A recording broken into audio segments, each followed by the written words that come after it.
Hey there, ladies and gentlemen. Yes, I have another background. It's Dr. Jonathan Ellerby with a live 12 at 12. And today's topic, gosh, I feel like I say this about all the topics, but I mean it from the bottom of my heart. I think this is probably also one of the most critical things that I have discovered in the world of well being and spiritual transformation. So, so stay tuned. It's one simple principle, but it's really embedded in the survival, the thriving, the sustainability, the enjoyment, and the beauty of everything. Before we dive in, I want to remind you that if you haven't got your free book from me, Spiritual Experience, you can get that on my website. There are actually a couple seats left in a program that I'm doing.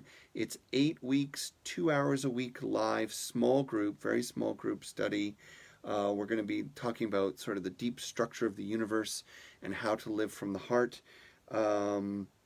And there's news and information about that on my website. It used to be posted as a 90-day program, but it's shorter. And of course, some of you are listening to this after the whole thing expired or started, so you're thinking, why are you even talking about this, man? I don't care. So having said that, let's settle in. There's lots of stuff you can explore, so I'll let you do that on your own on my website, or go to Althea Center Denver, and you'll see we're doing all kinds of cool things there. We have a special program this Friday, May 15th at 5, and a really great Sunday program about the miracle of being human. All right, let's take a breath. I'm going to invite you to close your eyes. Close your eyes. And we're going to read a poem by a Turkish poet. He wrote mostly in Urdu, and this was around the year 1800. So with your eyes closed, grabbing a big breath in and a relaxing, releasing breath out.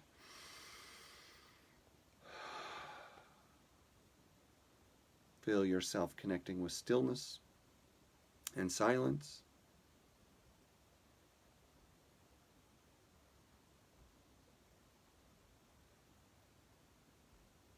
Even at prayer, our eyes look inward. If the gate to the holy is shut, we just turn away. The one is only the one. Everyone knows. What mirror icon could hold it face to face? Held back, unvoiced, grief bruises the heart. Not reaching the river, a raindrop is swallowed by dust. If a story brings only tears and not blood to the eyes, it is simply a lover's tale. Whoever can't see the whole in every part plays at blind man's bluff. A wise person tastes the entire tigress in every sip. Wow, that's like really intense, right? Blood in the eyes. But what Ghalib is talking about there is, this principle, and I believe we read the William Blake poem the other day. I don't know if I'll find it quickly or easily. But this idea that everything carries everything in it. And that no matter what we think we're experiencing, it's always the divine. It's always the universe. It's always God. So an expression that I started sort of using recently that kind of works for me is this notion of deep structure. The idea of a deep structure is something that you may not be able to see on the outside, but it is essential, implicit, and internally absolutely real. So whether it's looking at an octopus and trying to figure out how the heck does that thing even work, right? It doesn't have a body or bones like us, but of course it has a deeper structure. You look up at the stars and it seems totally random, just like someone spilled a bag of diamonds on a black table. But of course, it's not. There are clear equations explaining why everything has the distance that it has, the place that it has. There's a constant interplay between the randomness that appears to us, the choice that we feel we have, and the deep structure that we are embedded within. In many ways, this is the miracle of life. But the balance that we're talking about today, and the heart of our message today, is to cultivate a daily awareness of the balance between the manifest and the unmanifest, the known and the unknown, the visible and the invisible. Most of us, when we think of well-being, when we even think about spirituality and we think about balance, we're thinking about balance in our lives. Now, yes, I believe that balance is a part of the deep structure of our universe, which means things thrive at every level of being where there is balance. However, imbalance is also a part of the deep structure because disruption, chaos, disintegration are all aspects of change, out of which the drive towards balance emerges again.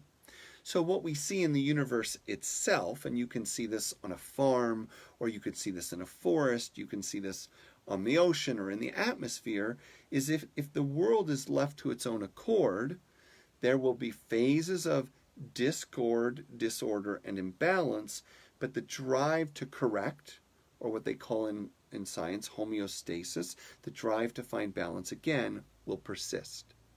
The curious thing about humans, however, is that we fight balance in our lives because we want control, because we live by emotion, sometimes blindly or only.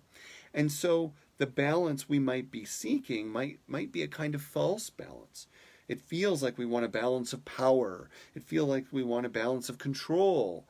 But if our seeking of balance occurs only in the dimension of the material world, of the economic world, of our everyday human energy, then that is a balancing act that can actually never be achieved.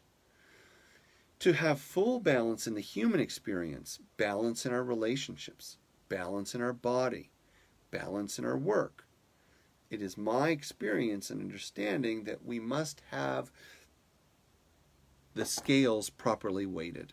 And what does that mean to you? It means that you have to have all the factors in balance. And that means not only what you see, but also what you don't. To be our most resilient, for anything to be sustainable, and for that matter to move from surviving to thriving, then we must seek balance from all worlds.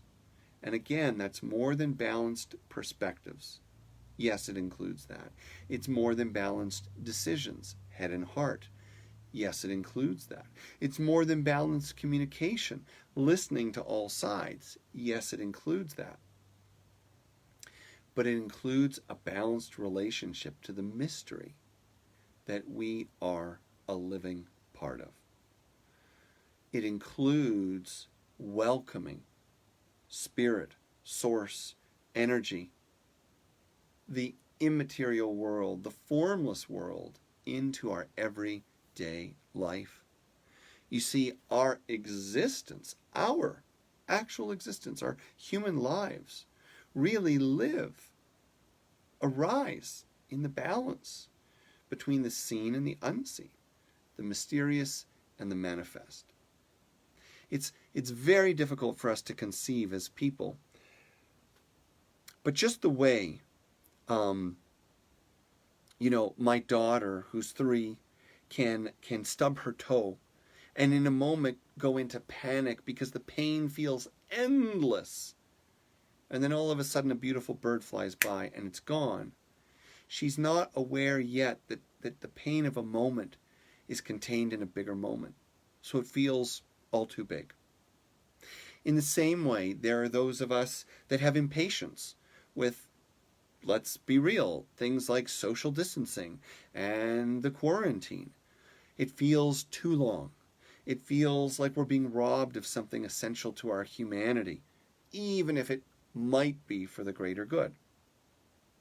But we forget that when December comes around, when 2025 comes around, we're going to look back at this time and we're going to forget a lot of it.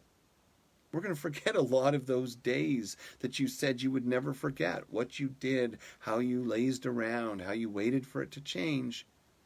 You see, the experience of any moment is completely transformed by the greater context that you hold it in. Therefore, when we hold our life in the balance with the life of all beings, with the life of the planet, with the life of our universe, we realize that what to us seems like endless time, billions and billions of years, that we know creation has been at least something like this, to the great mystery that it arised from, it's the blink of an eye. Because if eternity stretches in all directions, on all sides of something 14 billion years old, it's still just the blink of an eye. That's something to think about. And so today, the balance that transforms everything is the balance of our individual relationship with the vast, infinite, unknowable, cosmic source, which, whether you call it consciousness, energy, or God, it is ultimately a mystery. And to welcome that mystery into our decisions, our relationships, our parenting, our food choices, our moment-to-moment experiences, is to cherish them. It's to not take ourselves too seriously.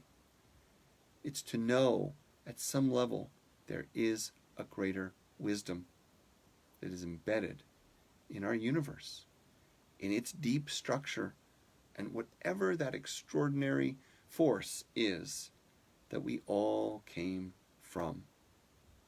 So I encourage you today, if you seek well-being, if you seek peace, if you seek your fullest experience of life, then hold every day in balance with the eternity that it is placed within. Hold everything you have and everything you could lose with the timeless, with the eternal, with the infinite.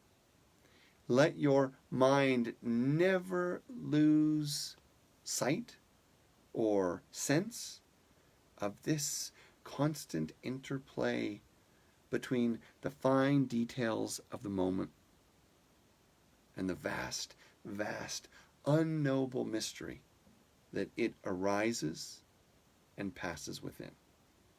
Now that balance will take you a long, long way.